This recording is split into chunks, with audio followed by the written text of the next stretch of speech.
खुलुमबाय बेयो बड'लेण्ड इंखं टेलिभिजन दिनै 4 अक्ट'बर 2022 मंगलबार खालि सानसेनि बरादखौ नोंथांमोननि खाथियाव लाबोदों आं सदानन्द दैमारिया।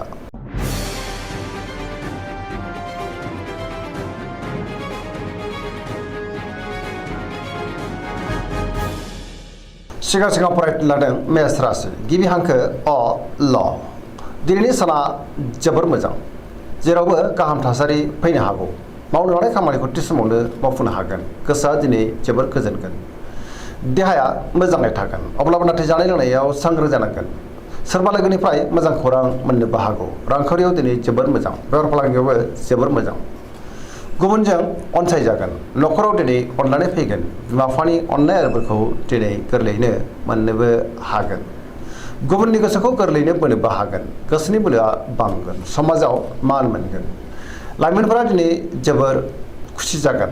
गोसोआ जोबोर रमान्टिकबो जागोन आरो गावबा गावनि गोसोनि साननायफोरखौ फोरमायलायनोबो हागोन। धोरोमारि बिथिङावबो दिनै गोसो दुंखांगोन। पजिटिभ एनार्जिनि गोहोम गोग्लैगोन आरो पजिटिभ साननो रोंगोन। सरासनस्रायै दिनै साना जोबोर मोजां आरो मोजाङैनो बारग'लांगोन। वृष राशि गिबि हांखो इ उ ब। दिनैनि साना जोबोर मोजां, गोसोखौ जोबोर गोजोननाय मोनगोन। गोबां मोजां खाबु मोननोबो हागौ। गोसोआ दिनै जोबोर खुसि जागोन। गोसोनि बोलोआबो बांगोन। मावनो लानाय खामानिखौ थि समावनो मावफुंनो हागोन। सिगांनि बबेबा आद्रा खामानियाबो दिनै मावफुंजागोन। रांखावरियाव जोबोर मोजां, गोबां धोन आरजिनोबो हागोन। बेफार फालांगियाव दिनै जोबोर मोजां होनजायो। आयआबो बांगोन। न'खराव बिसि फिसायनि गेजेराव अनलायनाय फैगोन। बिदा फंबायजों मोजां सोमोन्दो थागोन। देहाया मोजाङै थागोन। गुबुननिफ्राय मोजां खौरां मोननोबो हागौ।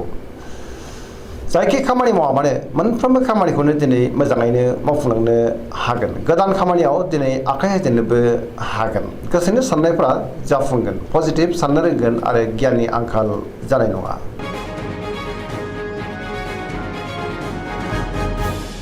मिथुन राशि गिबि हांखो क स। दिनैनि साना मोजां आरो गाज्रिनि गेजेरजों बाबेनलांगोन। सोरनिबा गाज्रि नोजोर गोग्लैनोबो हागौ। सांग्रां जानाया गाहाम। मोनफ्रोमबो बिथिङावनो माबा नङा माबा मोनसे गोरोन्थिबो जालांनो हागौ। गियाननि आंखाल जानो हागौ। गोसोखौ दिनै जोबोर उसुखुथु मोनगोन। देहाया मोजाङै थागोन, अब्लाबो नाथाय जानाय लोंनायाव सांग्रां जानांगोन। रांखावरियाव मोजां, बेफार फालांगियावबो मोजां होनजायो। समाजाव दिनै मान मोननो हागोन। मावनो लानाय खामानिखौ थि समावनो आरो गोरलैयैनो मावफुंनोबो हागोन। सोरबा लोगोनिफ्राय माबा मोनसे गाज्रि खौरांबो मोननो हागौ। गुबुनजों मोजां सोमोन्दो लाखिनो गोब्राब जागोन। सेंग्रा सिख्लाफ्रा जोबोर आला खाला जागोन। नेगेटिभ एनार्जिनि गोहोमबो गोग्लैनो हागौ। कर्कट राशि गिबि हांखो ड ह। दिनैनि साना जोबोर मोजां। गोसोखौ दिनै जोबोर गोजोननाय मोनगोन। सोरजोंबा बाख्नाय जानोबो हागौ। सोरबा लोगोजों बाख्नाय जानानै गोसोआ दिनै जोबोर गोजोनगोन। गोसोआव पजिटिभ साननायबो फैगोन। गोथों आरो गोग्गो साननो रोंगोन। गियाननि आंखालबो जानाय नङा। मावनो लानाय खामानिखौ थि समावनो आरो गोरलैयैनो मावफुंनोबो हागोन। रांखावरियाव मोजां, बेफार फालांगियावबो मोजां होनजायो। आयआबो बांगोन। देहाया दिनै मोजाङैनो थागोन। गुबुननिफ्राय थोजासे हेफाजाब मोननो हागौ। न'खराव अनलायनाय फैगोन।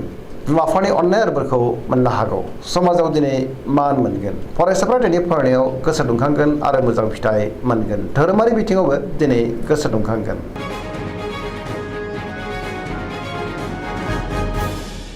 सिंह राशि गिबि हांखो म थ।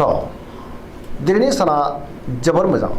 गोसोखौ दिनै जोबोर गोजोननाय मोनगोन। धोरोमारि बिथिङाव गोसो दुंखांगोन। मावनो लानाय खामानिखौ थि समावनो आरो गोरलैयैनो मावफुंनोबो हागोन। सोरबा लोगोनिफ्राय मोजां खौरां मोननोबो हागौ। बहाबा थाङोब्ला दिनै जोबोर मोजां आरो मोजाङैनो हान्थिनोबो हागोन। रांखावरियाव जोबोर मोजां, अब्लाबो नाथाय खरसायाबो बांगोन। बेफार फालांगियाव जोबोर मोजां मुलाम्फा मोननो हागोन।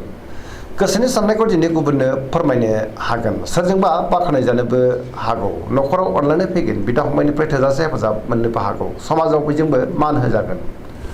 गुबुननि गोसोखौ दिनै गोरलैयैनो बोनोबो हागोन। देहायाबो मोजाङैनो थागोन। बयजोंबो गोरोबनो रोंगोन। गुबुननि थाखाय गोबां मोजां खामानि मावनानै होनोबो हागोन। गोसोआ दिनै जोबोर रमान्टिक जागोन आरो लाइमोनफ्रा गावबा गावनि गोसोनि साननायखौ फोरमायलायनोबो हागोन।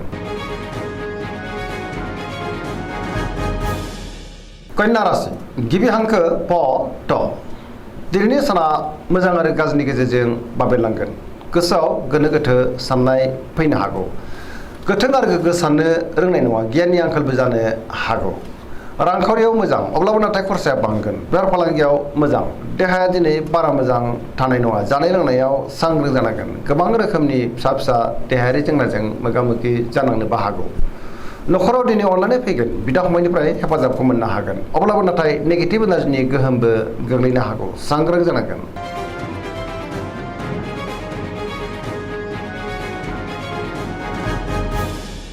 तुला राशि गिबि हांखो र ट दिनैनि साना जोबोर मोजां गोबां रोखोमनि जेंनाखौ दिनै सुस्रांनो हागोन गोसोनि बोलोआ बांगोन गोसोनि साननायफोरा जाफुंगोन मावनो लानाय खामानिखौ थि समावनो आरो गोरलैयैनो मावफुंनोबो हागोन देहाया मोजाङैनो थागोन रांखावरियाव जोबोर मोजां बेफार फालांगियावबो जोबोर मोजां मोनजायो नखराव बिसि फिसायनि गेजेराव अननानै फैगोन बिदा फंबायनिफ्राय थोजासे हेफाजाबबो मोननो हागौ गुबुनजों बाख्नाय जानोबो हागौ बेफार फालांगियाव मोजां मोनजायो सोरबा लोगोनिफ्राय थोजासे हेफाजाब मोननो हागौ गोदान खामानियाव आखाइ होजेननोबो हागोन सेंग्रा सिख्लाफ्रा जोबोर खुसि जागोन आरो गावबा गावनि गोसोनि साननायखौ फोरमायलायनोबो हागोन पजिटिभ एनार्जिनि गोहोमबो गोग्लैगोन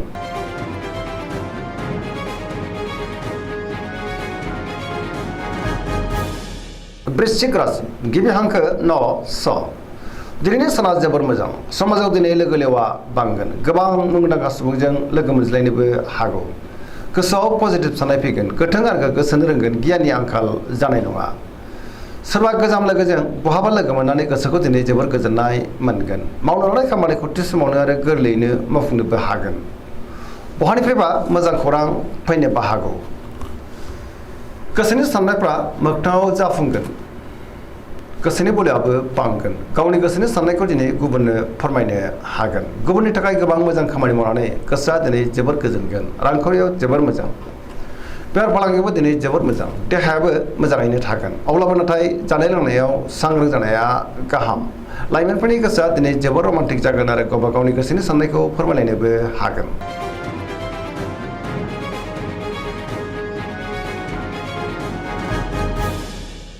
धनु राशि गिबि हांखो ढ फ भ दिनैनि साना जोबोर मोजां गोसोआव बोलो बांगोन मावनो लानाय खामानिखौ थि समावनो आरो गोरलैयैनो मावफुंनोबो हागोन सोरबा लोगोनिफ्राय मोजां खौरां मोननोबो हागौ गोसोनि साननायफ्रा दिनै मोगथाङाव जाफुंगोन रांखावरियाव जोबोर मोजां बेफार फालांगियावबो जोबोर मोजां मोननो गोनांखौ दिनै मोननोबो हागोन देहाया दिनै मोजाङैनो थागोन नखराव अननानै फैगोन बिदा फंबायजों मोजां सोमोन्दो थागोन लाइमोनफोरनि गोसोआ दिनै जोबोर रमान्टिक जागोन आरो गावबा गावनि गोसोनि साननायखौ फोरमायलायनोबो हागोन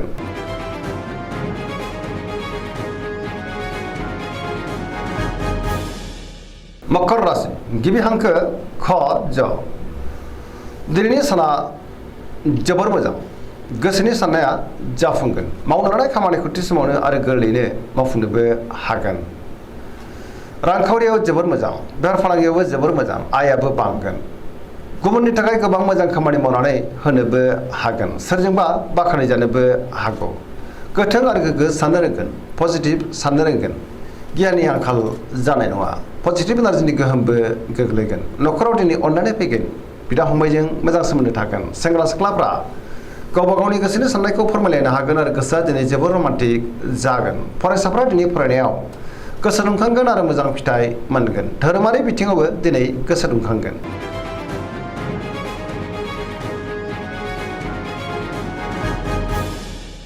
कुम्भ राशि गिबि हांखो ग स दिनैनि साना जोबोर मोजां गोसोखौ जोबोर गोजोननाय मोनगोन मावनो लानाय खामानिखौ थि समावनो आरो गोरलैयैनो मावफुंनोबो हागोन सोरबा लोगोनिफ्राय मोजां खौरां मोननोबो हागौ समाजाव बयजोंबो अनसायजागोन रांखावरियाव जोबोर मोजां बेफार फालांगियावबो जोबोर मोजां होनजायो आयाबो बांगोन देहाया दिनै मोजाङैनो थागोन नखराव बिसि फिसायनि गेजेराव अननानै फैगोन गुबुननि हेफाजाबखौ थोजासे मोननो हागौ बहाबा थाङोब्ला दिनै जोबोर मोजां आरो मोजाङैनो हान्थिनोबो हागोन पजिटिभ एनार्जिनि गोहोमबो गोग्लैगोन सरासनस्रायै दिनै साना जोबोर मोजां आरो मोजाङैनो बारग'लांगोन